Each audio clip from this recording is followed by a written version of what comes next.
J'espère que vous allez bien aujourd'hui. J'avais envie de vous parler de être soi et du lien que je fais avec le Human Design. Il y avait vraiment ce truc. Oula, ils ont vidé le verre, je crois. Je sais pas si vous avez entendu, mais alors, j'avais vraiment envie, de vous parler en fait de ce lien entre être soi et donc Human Design. En fait, être soi, moi je sais que cette phrase, on l'entend donc à toutes les sauces, tout le temps, être soi suffit, être soi, etc.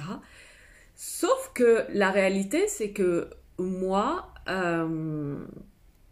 par exemple, quand on me disait être soi, il y avait un grand vide, quoi. Je me disais, mais être soi, moi, c'est qui? Je ne sais pas. Être soi, c'est quelque chose pour moi, en fait, qui me parlait pas du tout, comme si c'était quelque chose que j'arrivais pas à atteindre. Euh, et ça s'est aussi expliqué quand j'ai découvert, en fait, mon Human Design.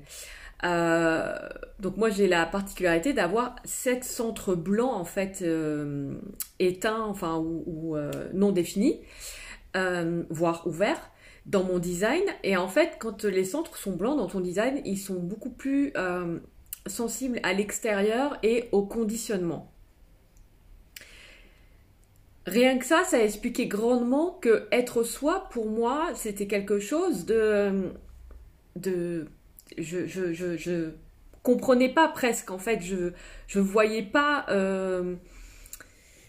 j'arrivais pas à m'approprier en fait être moi, qu'est-ce que c'était, qui j'étais, comment je me définissais. En plus j'aime pas forcément m'accrocher à des étiquettes, donc du coup il y avait ça en prime qui s'ajoutait. Euh, et c'est vrai que d'avoir commencé en fait le voyage avec le Human Design, ça m'a permis de réellement éclairer tout ça, parce que du coup j'ai compris en fait que effectivement il y avait cette sensibilité au conditionnement extérieur. En plus j'ai j'ai le centre de l'identité qui est blanc lui aussi, donc ça peut faire partie de ces questions quand il est désaligné de mais qui suis-je et quel est le sens de tout ça, et de se poser beaucoup de questions en fait sur soi et sur la vie. Donc déjà, j'ai eu une première approche de me dire, ok, c'est normal. Et ensuite, le Human Design est venu comme réveiller, j'ai envie de dire, certaines choses que je savais, et puis m'éclairer sur d'autres dont j'avais pas connaissance en fait. Ça a été vraiment un voyage pour moi, et c'est un voyage que je continue d'ailleurs, bien sûr, mais hyper enrichissant parce que alors déjà, j'ai compris ma nature de projecteur, donc j'ai compris comment elle se manifestait dans ma vie, dans mon entreprise, et ça m'a permis de déculpabiliser sur des choses que moi je ne pensais pas normales, et où c'était là le truc de être soi. C'était ça en fait le truc être soi, c'était aussi avoir conscience de comment on fonctionne, et le Human Design justement permet de mettre ça en lumière, là où on a été peut-être conditionné et où finalement on n'est plus nous. Ça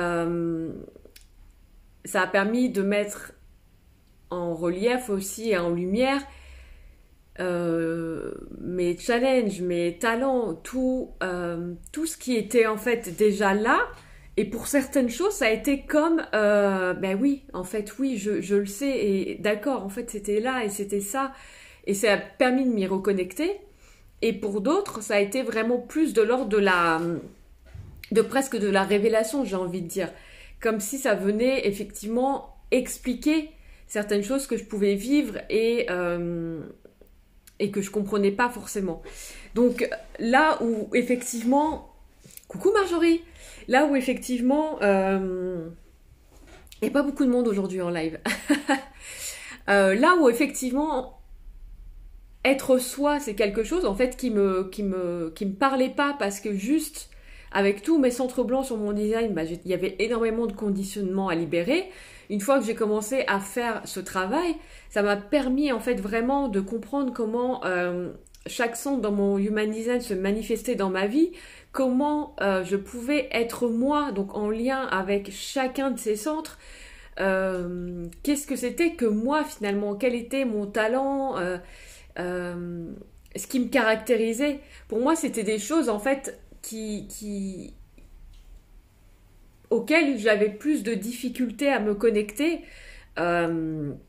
Mais encore une fois, parce que j'ai aussi cette particularité en fait d'avoir ces centres blancs. Donc peut-être que vous, finalement, vous avez déjà conscience en fait de qui vous êtes et que être soi, ça vous parle. Mais moi, je sais qu'à une époque, cette phrase de être soi me parlait pas, mais tout simplement parce que j'avais énormément de conditionnement en fait sur tous mes centres à me défaire, à me libérer. Et c'est là en fait où l'Human Design m'a vraiment permis en fait d'aller mettre de la lumière sur tout ça, d'aller mettre de la lumière sur ce qui potentiellement a été conditionné, de mettre de la lumière sur comment moi je fonctionnais, quelle était mon énergie, comment j'interagissais avec le monde, avec les autres, et qu'est-ce qui se jouait en fait dans ces relations-là. Et au fur et à mesure, du coup, ça a fait son chemin, et c'est ça en fait qui m'a permis d'intégrer dans mon business, dans mon entreprise aussi, plus facilement cette notion de être soi, tout le temps. J'ai envie de dire que même quand on n'a pas de business, c'est bien d'être soi. Et être soi aussi dans son entreprise en fait. Créer quelque chose à notre image et qui nous correspond.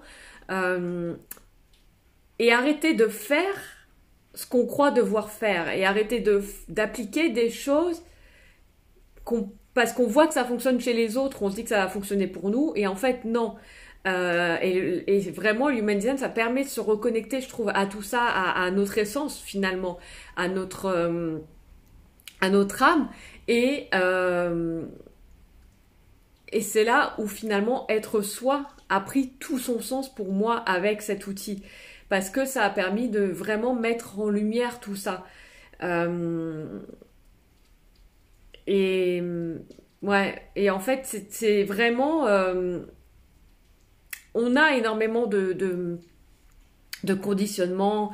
Donc moi, j'ai la particularité d'avoir ces 7 centres blancs, mais on peut être conditionné sur des centres qui ne sont pas blancs aussi. C'est juste que quand les centres sont blancs dans ton Human Design, ils sont plus réceptifs en fait à l'extérieur, à ce qui se passe à l'extérieur. Donc ils vont juste être en réception, là où des centres colorés vont émettre. Mais un centre coloré peut aussi en fait avoir été conditionné. L'avantage c'est que l'expérimentation elle est là en fait. C'était déjà là pour expérimenter ça. Donc c'est ok. Et ouais, ça m'a vraiment permis en fait C'est pour ça qu'en fait j'ai vraiment approfondi toute cette connaissance au niveau du Human Design, au niveau de encore des clés génétiques et de ce que je découvre, parce que je me rends compte que ça permet de vraiment de connecter à quelque chose qui est inscrit profondément en nous, mais qui peut avoir été conditionné par plein de choses. Après, par notre éducation, par la société, par tout ce qu'on croit devoir faire. Moi, je m'en suis rendu vraiment compte au moment où j'ai lancé mon entreprise qu'il y a énormément de déconditionnement à faire autour de comment nous, on a envie véritablement de faire les choses et comment on croit devoir les faire. Et souvent, on se laisse entraîner par comment on croit devoir les faire parce que on n'est pas forcément reconnecté à notre essence, à notre âme. Et en fait, quand on s'y reconnecte, on se rend compte que en fait, ce qui fonctionne, c'est juste de faire en fonction de nous et pas en fonction de ce qui, soi-disant, fonctionne ou ce qui a l'air de fonctionner pour les autres. Et pour moi, ça a du coup apporté toute une autre dimension à ce truc de être soi, qui me paraissait en fait si obscur et si... être soi, qu'est-ce que c'est? En plus, on évolue. Donc du coup, moi je me disais, mais être soi, je sais pas, ça me parlait pas en fait. Et ça m'a vraiment parlé à travers l'Human Design, à travers l'approfondissement de mon design, de ce qui se cachait derrière, de ce que ça révélait, de ce que ça mettait en lumière, de ce que j'étais venue aussi travailler ici. Et, et c'est en ça où je trouve que c'est un super outil justement pour éclairer en fait ce fameux truc d'être soi. Donc voilà ce que j'avais envie de partager avec vous. Alors je sais pas si ça vous parle, pour ceux qui regarderont en replay aussi, dites-moi du coup en commentaire déjà si être soi ça vous parlait avant et ou si ça vous parle pas. Et justement, voilà, voir un peu comment ça résonne en vous. Mais c'est vrai que moi, c'est cette approche human design qui m'a permis en fait vraiment de reconnecter en fait à cette conscience en fait de soi, à cette conscience de soi, à cette conscience de qui j'étais moi, au-delà de tous les conditionnements, au-delà de toutes les croyances limitantes qui se sont installées au fur et à mesure de mes expériences de vie. Qu'est-ce que j'étais profondément moi en dessous de toutes ces couches en fait. Ça reconnecte à quelque chose de... Quand on passe par le human design et les clés génétiques, on va directement à la source. On dépasse en fait justement tous les conditionnements, toutes les croyances limitantes, on va à la source. Après, sur le moment, effectivement, on peut avoir des résistances, et c'est ce que j'explique aussi quand on parle de dons, de talents, sur le moment, l'ego peut aussi entrer en résistance parce qu'il se reconnaît pas. Et que lui, quand il se reconnaît pas dans quelque chose, il a peur en fait de mourir. Il y a ce process en fait, et ça j'y reviendrai beaucoup. J'y reviendrai à un moment donné. Je ne sais pas quand, mais j'y reviendrai. Il y a ce process en fait aussi de laisser mourir certaines parts de soi auxquelles on s'était identifié, auxquelles l'ego s'était identifié, mais qui ne sont pas nous en fait, qui étaient juste de l'ordre du conditionnement. Et en fait, à ce moment-là, effectivement, il peut y avoir de la résistance, mais quand on dépasse ces résistances, on se reconnecte à vraiment quelque chose de profond, à notre essence. Et c'est ce que moi j'aime en fait avec le Human Design et les clés génétiques, c'est que ça permet d'aller à cette source-là directement. On touche du cœur, on touche au cœur en fait, vraiment au cœur de l'essence, au cœur de l'âme. Et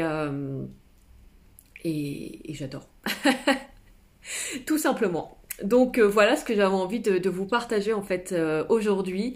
N'hésitez pas du coup à me dire en fait si ça vous a parlé, à me faire un petit coucou aussi avec un petit hashtag replay. Moi ça me fait toujours plaisir de voir que vous êtes passé. Et puis voilà, si vous avez des questions, bien sûr comme d'habitude, je reste à disposition. Et puis je vous souhaite une belle journée. Ciao!